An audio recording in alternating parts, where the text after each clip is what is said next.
Good morning. Where does suffering originate? Have you ever said, what have I done to deserve this? Is there a connection between sin and suffering? We're going to look on both sides of that coin this morning as we consider misconception of suffering. Now, it could be plural there, of course, but we're going to take a look at actually a passage in John chapter 9, beginning in verse 1 as a stepping stone into this lesson. Whereas on this occasion, Jesus refutes the concept that it's because of sin that this man was born blind. Let's notice in John chapter 9 in verse 1. Now, as Jesus passed by, he saw a man who was blind from birth. And his disciples asked him, saying, Rabbi, who sinned, this man or his parents, that he was born blind?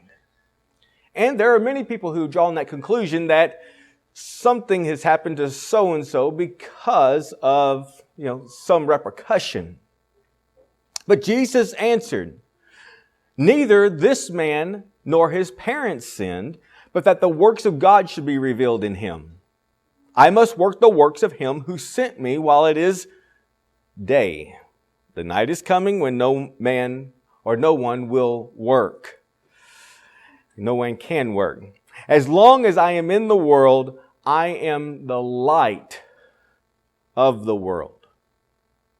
So I'd like to take a closer look at this passage and Jesus' response, but consider some other passages also so that we can see that not in all circumstances are there the consequences of sin, that something happens to us, but there are those occasions in which it does. And so by beginning, suffering due to sin, is that always ring true as Jesus expressed on this occasion? So just because he says no on this occasion doesn't mean that it didn't happen ever. And so when we go back and we look at this again, going back to verse 1, now as Jesus passed by, he saw a man who was blind from birth, and his disciples asked him, saying, Rabbi, who sinned, this man or his parents, that he was born blind? There is some legitimacy to that question, that this is the consequence of some sin. Now, if we take what Jesus says verbatim, we'd be hard-pressed to really take that to the bank. Let me explain. Jesus answered, neither this man nor his parents sinned. Now, is that what Jesus is really saying? No. He's not saying that this man nor his parents have ever sinned. They are sinless before God. But what he's saying is that their sin is not the consequence seen in the fact that their son was born blind. Neither this man nor his parents sinned, but that the works of God should be revealed in him. Ooh. Well, that changes the whole paradigm based upon that God's works could be seen in him. And we'll address that as we come to the end of the lesson. But Jesus is not stating that the three were sinless, but rather that the blindness of the son is not indirect or because of a moral transgression. So, not every bad thing that happens to us is directly connected even to a correction of God. Turn over to Hebrews chapter 12. I still question how God chastens. To let the cat out of the bag, I guess I would say that there are repercussions to our sin, there's no doubt. I've experienced it, and so have you. We've all done something wrong and paid the consequences of our transgression. But how God works that out in someone's life, I'm not too sure. And I'm not going to go to the extent to say that if you were in a car wreck, it's because you lied over here to your boss or something, like that. But we do read in this context, beginning in verse 5, Hebrews chapter 12 and verse 5, and you have forgotten the exhortation which speaks to you as to sons. My son, do not despise the chastening of the Lord, nor be discouraged when you are rebuked by him. For whom the Lord loves, he chastens and scourges every son whom he receives. The question is, how does he do that? And even in this context, he's not explicit. Notice in verse 7, if you endure chastening, God deals with you as with sons, for what son is there whom a father does not chasten? So we understand that if we're true sons of God, we're going to be chastened. We're going to see it in a different light here in just a moment, even to the extent to those who are righteous, to those who are growing. But in verse 8, but if you are without chastening, of which all have become partakers, then you are illegitimate and not sons. In other words, you're not taking any rebuke from the Father. You've just rejected Him. You're living your life how you want to. And so you are without chastening from the Lord. The Lord can't really be effective in your life because you're not even receptive to it. You've turned your back against God. Verse 9, furthermore, we have had human fathers. So he's going to really kind of bring it down to brass tacks, where the rubber meets the road in a relation that we can truly understand. We have had human fathers who corrected us, and we paid them respect. Shall we not much more readily be in subjection to the Father of spirits and live? For they indeed for a few days, it's a little bit more than a few days, right? A few days chastens us seems best to them, but He for our profit, that we may be partakers of His holiness. And we understand that there's it seems like a lifelong process when you're going through, your adolescence and teenage years, and even as a young adult, and your parents are still correcting you. Because why? They want what's best for you. And so they chasten you, they rebuke you, and they say, no, don't do that, and so on. They are trying to warn us, and all along, it's for our own good. It's to bring us to holiness. Of course, in verse 11, now no chastening seems to be joyful for the present, but grievous. Nevertheless, afterward, it yields the peaceable fruit of righteousness to those who have been trained by it. So it takes discipline, right? We can keep on going. There's a therefore, there's a conclusion. And here's the person who's been beat down, and they're just, and we need to strengthen them. We need to bolster them. We need to encourage them, pick them back up and say, it's okay. You can keep on going though. But we all know that when you get beat verbally and corrected, that you just want to go to your corner and mope, right? Maybe I'm the only one that wants to do that. But come on, let's get back to work. Don't quit. Don't give up. No one enjoys being corrected. All right? So we understand that. We understand that we're going to be corrected by God. We're going to be chastened by Him. How that happens, I'm not too sure. If you can share that information with me, I am all ears. But I will tell you, there are a few occasions, I'm just going to spit these out so I can get through other material that I really want to cover, that there are times. So as reminders, remember Jonah? What happened to Jonah when he says, I ain't going to Nineveh? He hops a ship and he goes in the opposite direction to Tarshish. And what happens? Due to his disobedience to God, a bad thing happened. Storm comes, right? And they find him asleep. Get up, call to your God. They cast lots. Lot falls on Jonah. Who are you? Where are you from? What's going on, Okay, you got me. It's all my fault. And it was. They tossed him overboard after they tried every other thing, throwing the supplies and so on overboard. It just couldn't beat the storm. So here's an example. On this occasion, this man's not blind because of the sin of the parents or even the man. But Jonah certainly got kicked around a little bit. How about another example? How about David? His sin with Bathsheba. What happened to the son or to the child? I don't know if it states whether it's a male or a female, but anyways, happens to the child. Child dies. Is in direct proportion to the sin of David.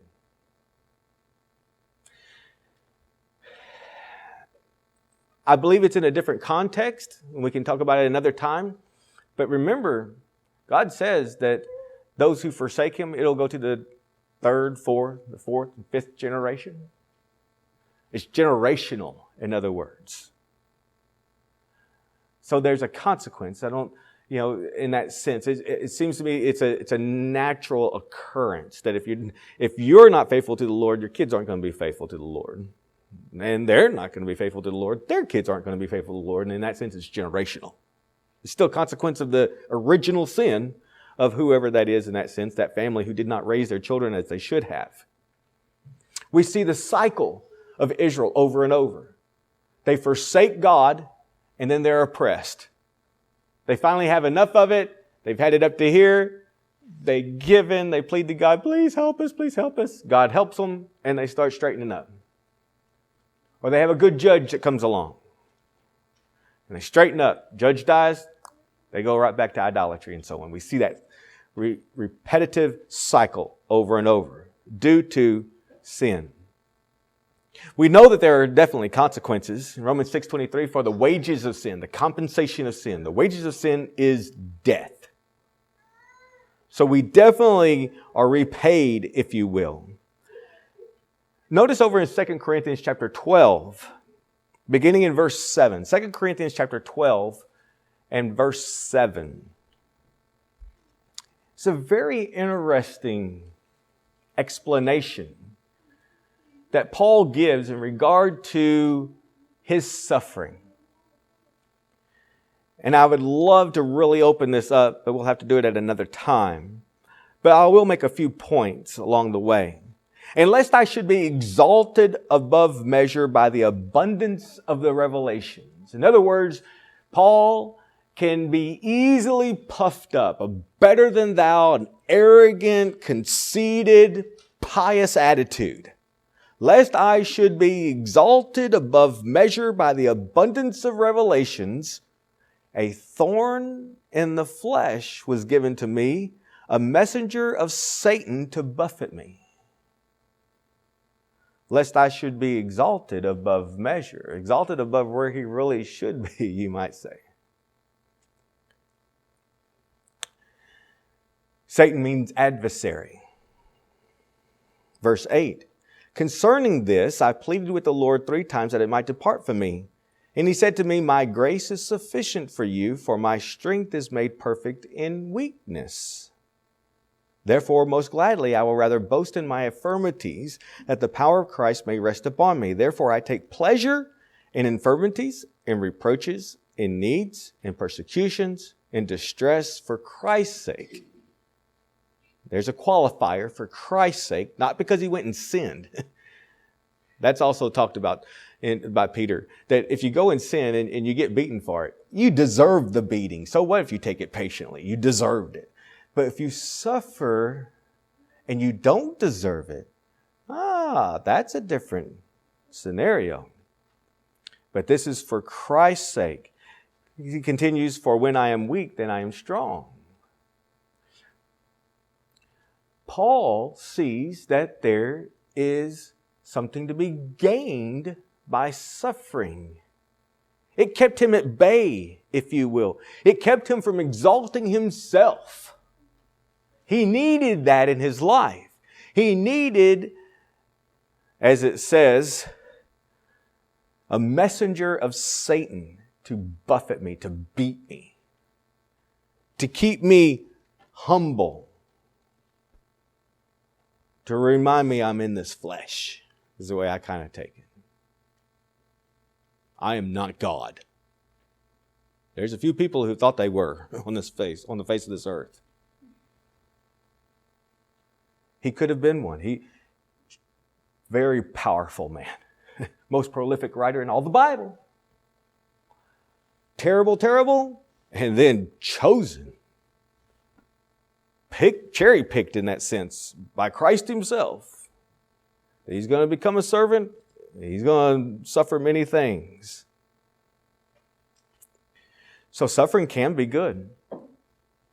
We notice over in Romans chapter 5, verses 3 through 5, and not only that, but we also glory in tribulation, knowing that tribulation produces perseverance, and perseverance character, and character hope. Now hope does not disappoint, because the love of God has been poured out in our hearts by the Holy Spirit who was given to us. And so we understand that typically people don't grow. They don't get better sipping their tea in the Bahamas.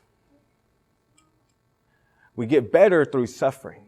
And so through suffering, we build perseverance. We have to keep on going when we don't want to keep on going anymore. We want to quit. We want to give up. And by that, we then produce character. And then when we have some character, we have hope. We've talked about that, so we won't spend a lot of time. But we build character. We become better people because of what we've suffered, because of what we've gone through. If we've handled it aright. You see, if we took the chastening from the Lord, if we could see the end result that is for our holiness,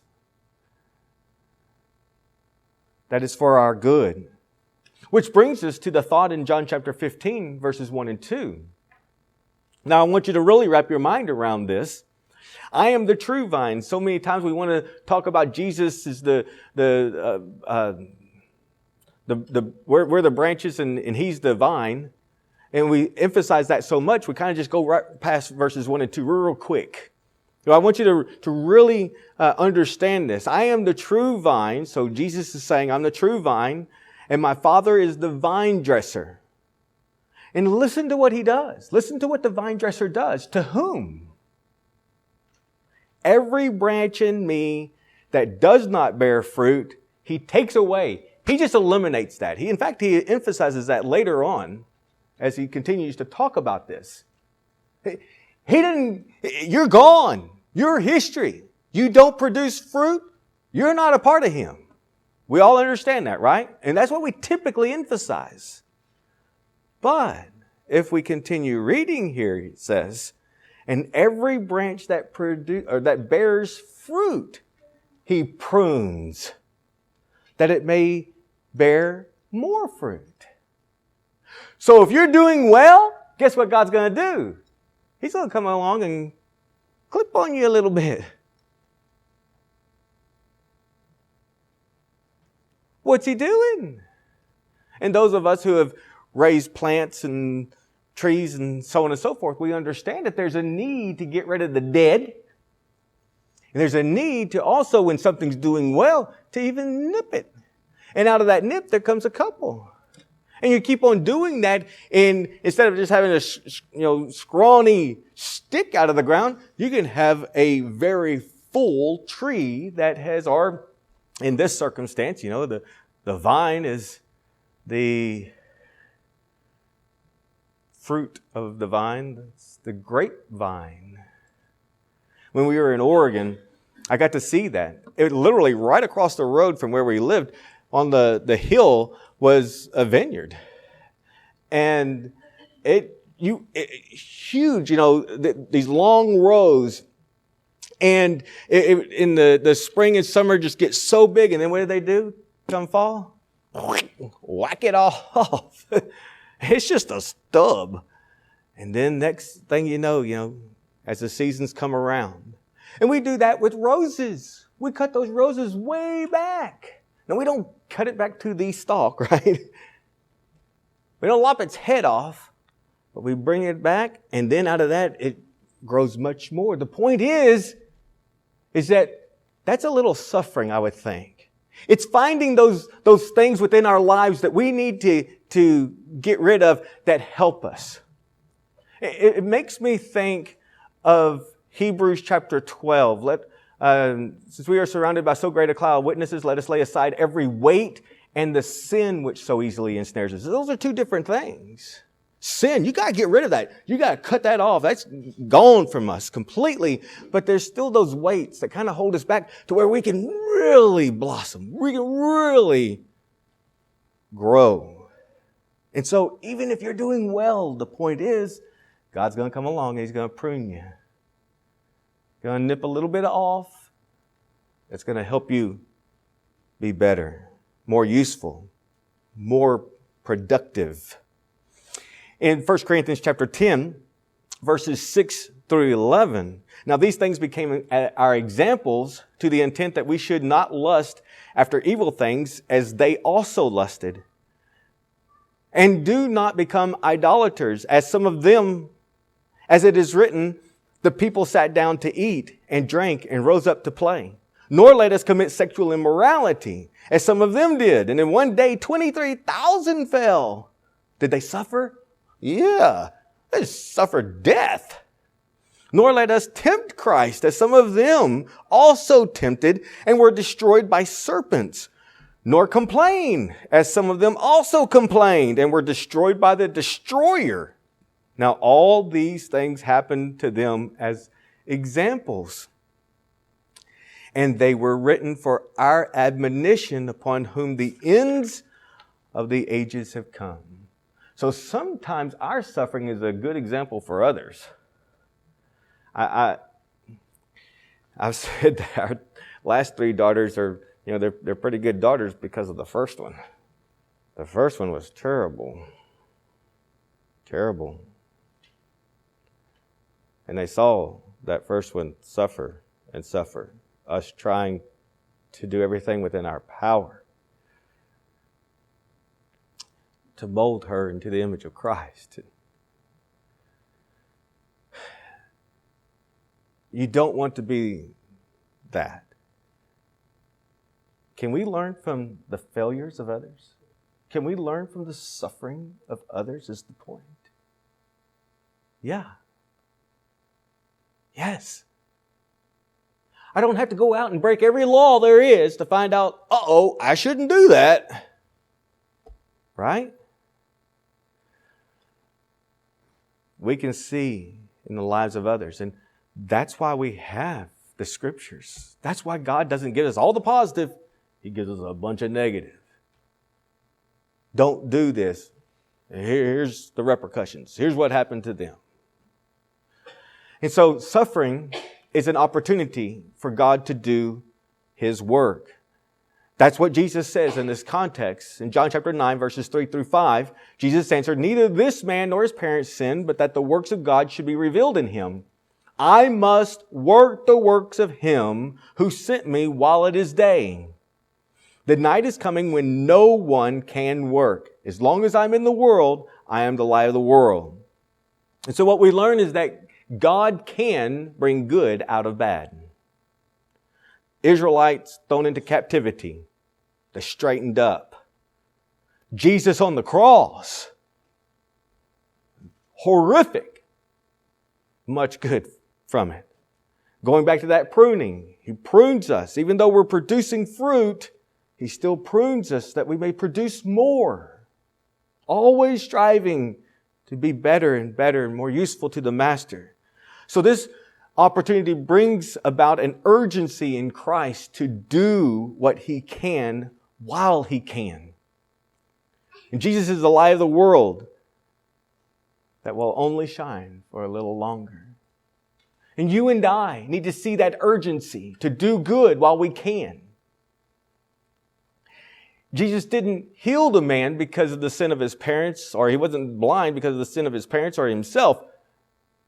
But it was an opportunity for God to do His work. Many examples in regard to that. Are we working?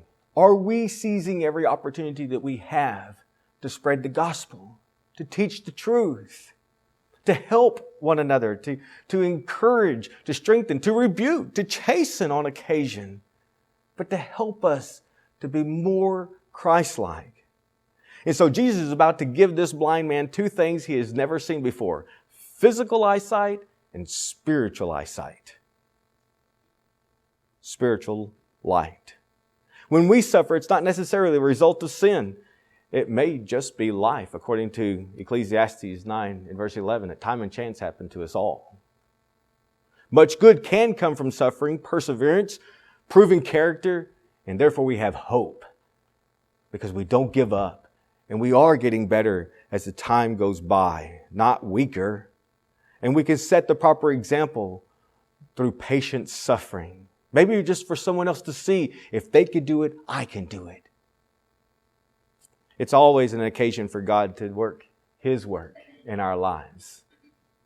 And then lastly, may we seize every moment, every opportunity to work as Jesus did. Because one day, man will work no more. We're going to continue in this chapter next week, Lord willing, and look at the hypocrisy of these religious leaders. It's a very, very sad story on one hand and humorous on another, and then bewilderment. And so we'll try to emphasize those as we go through. I hope that you've been encouraged this morning. You can see the benefits of suffering. That it may be a cause of sin, but it may be a cause of God's work in your life. All in all, it is for us to be better for Him. All good things work out to those who love the Lord and who seek to do His will. If we can help you in that endeavor, won't you come as we